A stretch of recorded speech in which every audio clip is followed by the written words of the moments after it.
yang baik. How are you? I hope you are all good. Nah, pada kesempatan sebelumnya kita sudah belajar mengenai descriptive text. Saat ini kita akan belajar tentang simple present tense. Setelah mengikuti tayangan ini, kamu akan memiliki pengetahuan tentang bagaimana menggunakan simple present tense. Banyak loh kegunaan simple present tense. Nah, dengan belajar ini, kamu bisa bercakap-cakap atau berbicara dengan teman atau dengan orang tua menggunakan bahasa Inggris. Kenapa, Miss? Karena simple present tense ini adalah pemakaian tenses untuk kehidupan sehari-hari. Nah, tertarik kan? Nah, oke, kita mulai penjelasannya. Nah, simple present tense artinya suatu bentuk kata kerja untuk menyatakan fakta, kebiasaan, atau kejadian yang terjadi saat ini. Nah, contohnya, matahari terbit dari timur setiap hari. Nah, ini fakta kan? Contoh yang kedua, keluarga saya pergi berenang sebulan sekali. Artinya, setiap sebulan sekali keluarga saya pergi berenang. Artinya itu diulang-ulang terus. Nah, itu namanya kebiasaan. Nah, seperti inilah contoh-contoh simple present tense. Kita mulai dari positif. Nah, coba perhatikan baik-baik ya. Nah, di dalam bahasa Inggris subjek ada 7. I, you, we, they, she, he, it. Ada 7 kan? Nah, jadi mereka dibagi 2 kelompok. Ya, kita bilanglah mereka 2 geng ya. Nah, jadi geng pertama itu geng I, you, we, they. Nah, itu kelompok yang pertama. Kelompok yang kedua, she, he, it. Nah, jadi dalam rumus positif ini, subjek yang I, you, we, they, mereka harus ditambahkan dengan verb pertama atau kata kerja bentuk pertama. Tambah objek, tambah adverb, atau bahasa Indonesianya kata keterangan. Kelompok yang kedua, kelompok she, he, it. Nah, kalau subjeknya she, he, it, dia harus tambah verb one, diakhiri imbuhan s atau es. Kapan imbuhan s, kapan imbuhan es? Nanti Miss terangkan. Tambah objek, tambah adverb atau keterangan. Cara negatif. Kalau negatif, nak, sebenarnya sama saja seperti positif. Hanya saja kita tambah kata not dan kata bantu do dan does. Oke? Kalau dia katanya interrogatif, nak, harus ada tanda tanya ya. Di setiap akhir kata, akhir kalimat harus ada tanda tanya. Rumusnya, kita pakai kata bantu do dan does. Nah, tapi ingat, yang boleh pakai do siapa, Miss? Hanya I, you, we, they.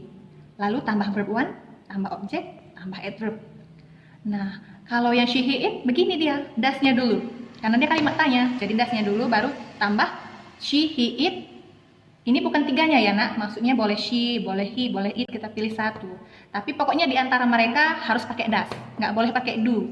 Jadi nggak boleh di sini do, tapi di sini she gitu, tidak boleh. Tambah verb one, tambah objek, tambah adverb. Oke, sekarang kita masuk ke contoh kalimat. Nah, Miss ambil contoh yang paling atas. Coba perhatikan, siapa subjeknya, Miss? I, you, they, we. Nah, verbnya go. Sisa kalimatnya to the school by bus. Kalau digabung menjadi, kita pilih satu subjeknya ya, misalnya I go to the school by bus. Artinya, saya pergi ke sekolah naik bus. Kalau misalnya they, ini contohnya ya, kalau kita pilih they menjadi they go to the school by bus. Nah, itu kalimat positif. Nah, bagaimana kalimat negatifnya? Misalnya kita pilih subjek I, nah jangan lupa kata bantu do. Kalau I harus pakai do, boleh pakai does? Tidak boleh.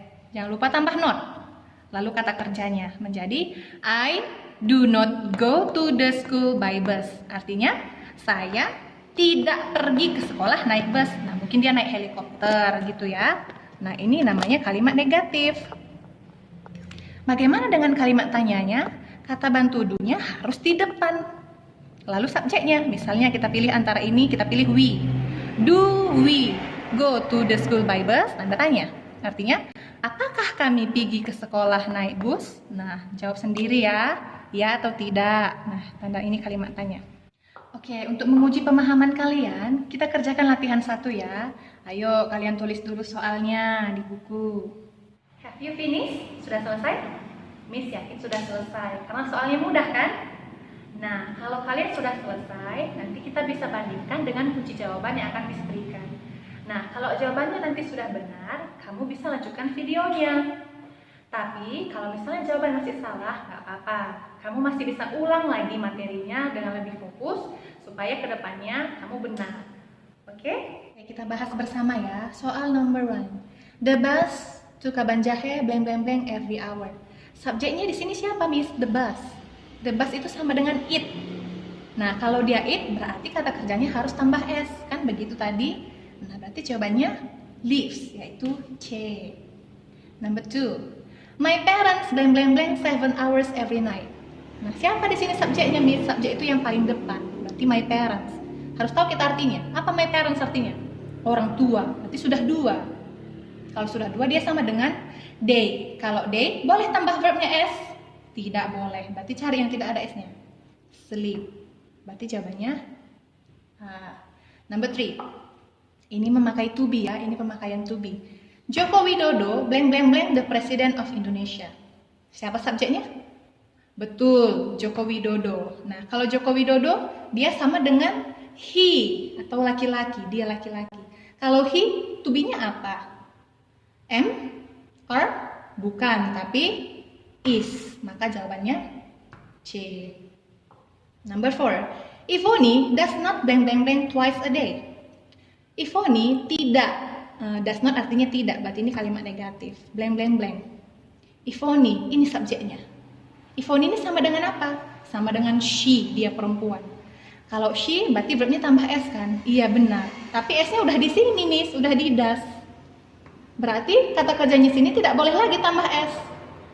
Jadi yang mana jawabannya? Benar, jawabannya A. Number 5. Blank blank blank, you travel to your hometown every year at Lebaran Day. Di mana di sini subjeknya? Tapi Miss bilang di depan Miss, ini depannya kosong. Iya, ini kan kalimat interrogatif. Kalau kalimat interrogatif, nomor 2 subjeknya yaitu you. Kalau you tadi pakai apa Miss bilang di rumus? Coba ingat, pakai do atau does? Benar, pakai do. I, you, we, they harus pakai do. Dan di sini subjeknya you, berarti do. Jawabannya D. Nah, mudah kan? Kalian, kita kerjakan latihan 2. Tulis dulu ya soalnya. Nah, setelah kalian tulis nanti, videonya di pause dulu atau di jeda, lalu kalian kerjakan. Nah, sudah selesai? Mudah kan? Nah, untuk memastikan jawaban kalian benar atau salah, kita cocokkan dengan kunci jawaban berikut. Oke, soal yang pertama, kalimat positif. Nadiem Makarim is the Ministry of Education and Culture. Nah, kalimat negatifnya dan interrogatifnya yang ditanya. Kalimat negatifnya tinggal tambah not. Udah, sisanya sama. Nadiem Makarim is-nya dulu, baru tambah not. Baru tulis sisa kalimatnya. Gampang kan? Nah, sekarang kalimat tanyanya. Harus is-nya di depan. Is yang ini kita pindahkan ke depan. Lalu subjeknya, Nadiem Makarim. Lalu tulis sisa kalimatnya dari sini. Nah, tidak susah kan? Nah, gimana anak-anak? Sudah benar semua kan? Atau masih ada yang salah? Kalau sudah benar semua, mantap. Good job. Nah, berarti kalian sudah bisa memahami. Tapi kalau masih ada yang salah, tidak apa-apa, jangan berkecil hati. Artinya, kita harus lebih banyak belajar. Nah, sekarang kita mau lihat kesimpulan apa yang bisa kita ambil dari pelajaran kita hari ini. Oke, kesimpulan yang dapat kita ambil hari ini, coba diperhatikan. Simple present tense digunakan untuk fakta, seperti yang tadi Miss buat contohnya ya. Kegiatan yang berlangsung berulang kali, atau pada kejadian yang terjadi saat ini. Tense ini menggunakan kata kerja dasar, atau dalam bahasa Inggrisnya infinitive, dan kata kerja bentuk pertama atau verb 1.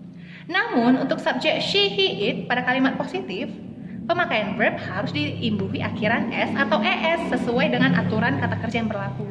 Untuk menguji pemahaman kalian terus, supaya kalian terus belajar, Miss mau kasih tugas. Nah, setelah ini Miss akan tunjukkan soalnya, kalian salin dan kalian kerjakan di rumah ya.